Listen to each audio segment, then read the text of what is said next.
So I want to talk to you about cybersecurity's friendly fire problem. Every enterprise security practitioner has lived through the same cycle. A new technology emerges, employees start using it, security panics, writes a policy banning it, and congratulates itself on risk reduction. Then, 6 months later, the CISO discovers the engineering organization has already been using it anyway, just through personal accounts, unmonitored endpoints, and shadow channels where the security team has zero visibility. We did it with cloud, we did it with mobile, we did it with Saxe, and as I covered in bringing security out of the shadows, we're doing it again with AI. Where 74% of workspace AI usage is already happening through non-corporate accounts as early as 2024. The pattern is so predictable it should qualify as a law of organizational behavior. Restrictive security controls do not eliminate usage, they eliminate visibility. What most practitioners have not yet reckoned with is that this is the same dynamic now playing out at the geopolitical level, and the consequences are far worse. Let's start with the ban that missed its target. The US government's decision to suspend access to Anthropic's Mythos model followed a straightforward logic on the surface. The model demonstrated advanced autonomous cyber capabilities, it found zero-day vulnerabilities, it executed multi-stage attack simulations. The UK AI Safety Security Institute confirmed that Mythos completed a 32-step corporate network attack simulation. From a pure capability perspective, the concern was legitimate, but capability assessment without strategic context produces bad policy. Joshua Saxe laid this in stark terms, arguing that GLM 5.2, not Mythos, is the real security emergency. GLM 5.2 is an open weights model from a Chinese lab, widely regarded as the first open model capable of long-horizon agentic tasks comparable to frontier models introduced in late 2025. It can be downloaded, run locally on a rack of H200 GPUs, fine-tuned to remove all safety guardrails, and operated with zero logging, zero monitoring, and zero accountability to any provider. That distinction is the one that matters for security strategies, and it is the one current policy ignores entirely. Mythos ran on Anthropic's infrastructure, where it was monitored 24/7 by dedicated trust and safety teams. When Anthropic detected a sophisticated Chinese state-sponsored espionage campaign running through Cloud Code in September 2025, they were able to identify the attack, map the operation across 30 global targets, ban the accounts, notify affected entities, and coordinate with authorities. That was the first documented case of a large-scale AI-orchestrated cyber attack, and Anthropic caught it because the attackers were operating on monitored infrastructure. That visibility disappears entirely when attackers move to self-hosted, open-weight models. No usage log, no trust and safety team watching, no account to ban, no detection to trigger. By banning Mythos, we did not remove the capability from the threat actor's toolbox.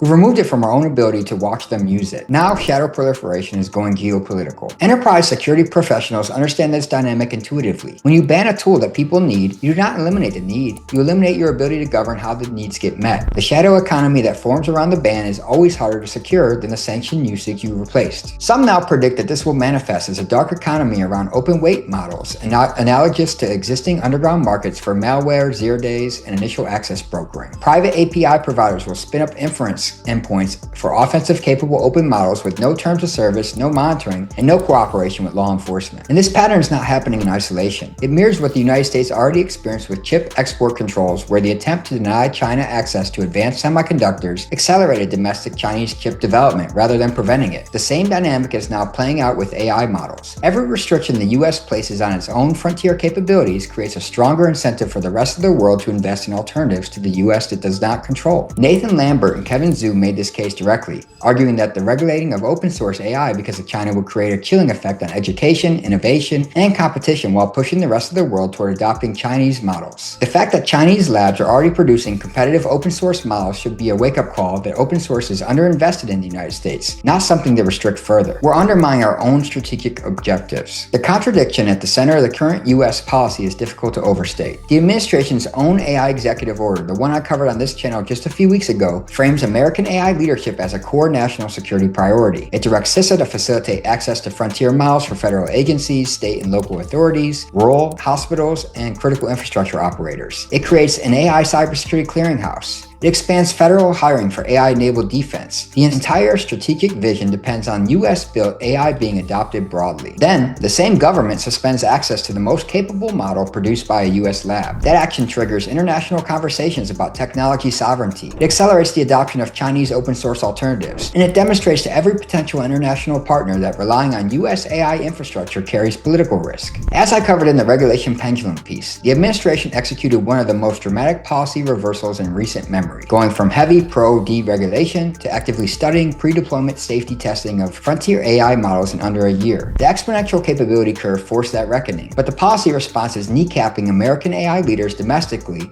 while doing nothing to constrain open-weight ecosystem that now provides near equivalent capabilities to anyone with the hardware to run it. Some are discussing this as quote-unquote vibe governance, where model releases are judged by political instincts and gut reactions rather than transparent, technically rigorous security assessment. Some are warning that Anthropic's own years of comparing AI to nuclear weapons created the political conditions for exactly this kind of heavy-handed intervention. Let's discuss the defender's dilemma. The strategic cost extends beyond geopolitics. There's a direct operational cost to the defender community as well. For example, Jen Easterly argued in Foreign Affairs earlier this year that AI offers defenders a structural advantage because they possess more legitimate data about their own systems than attackers do, and AI is uniquely suited to the pattern recognition and anomaly detection at scale. That argument only holds if defenders actually have access to the most models. When you ban the best tool in the defender's arsenal while attackers migrate to ungoverned alternatives, you're not managing risk. You're redistributing it from a place where you had some control to a place where you have none. Through Project Glasswing, partners using Claude discovered over 10,000 high and critical severity vulnerabilities in a single month, a 10x improvement over prior methods. The latest DBIR confirmed exploitation is now the leading initial access vector. Defenders need every advantage they can get, and the most capable AI models are the single largest force multiplier available. Restricting access to those models on the grounds that attackers might also use them ignores the reality that attackers already have the equivalent capabilities through open-weight alternatives that they can run without constraint. I've been covering the jagged frontier on this channel, using examples from Niels Provost and teams like IO showing that smaller and open source models can find vulnerabilities effectively with the right harness engineering. The same dynamic exists across a broad range of offensive cyber capabilities, and with open source models nearly on par with proprietary frontier models, the need for sophisticated harness engineering is even less critical than it was 6 months ago.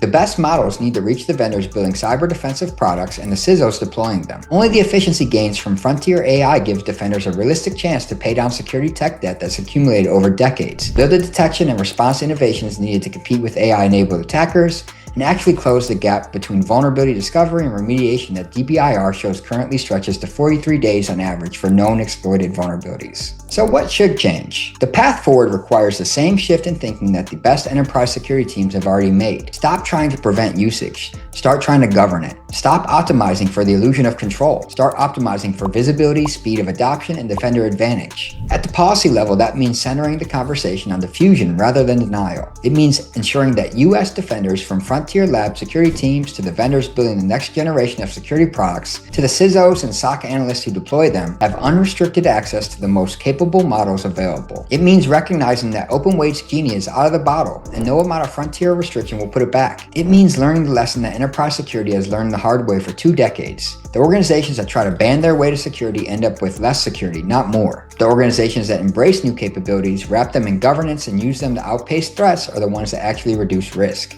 The same is true at the national level. We can continue pursuing policies that look tough on AI risk while strategically weakening our frontier leadership, driving international partners towards Chinese alternatives, and pushing adversaries into ungoverned shadows where we cannot see them. Or we can do what good security teams do: meet technology where it is, arm the defenders, and compete. Anthropic's detection of the first AI-orchestrated espionage campaign should be the proof point that settles this debate. That operation was caught because the attackers used a monitored, API-gated, commercially operated model. The AI performed 80 to 90% of the campaign autonomously, making thousands of requests per second at peak, across reconnaissance, vulnerability identification, exploit development, credential harvesting, and data exfiltration. If that same campaign had been on a self-hosted open-weight model, there would have been no detection, no investigation, no notification to victims, and no public reporting. We would not even have known it happened. That is the world the current policy trajectory is creating. Not one where advanced AI cyber capabilities do not exist in the hands of adversaries, but one where those capabilities operate in complete darkness while defenders fight with one hand tied behind their back in a battle they had already been losing for decades. My full article is linked below. Subscribe, and I'll see you in the next one.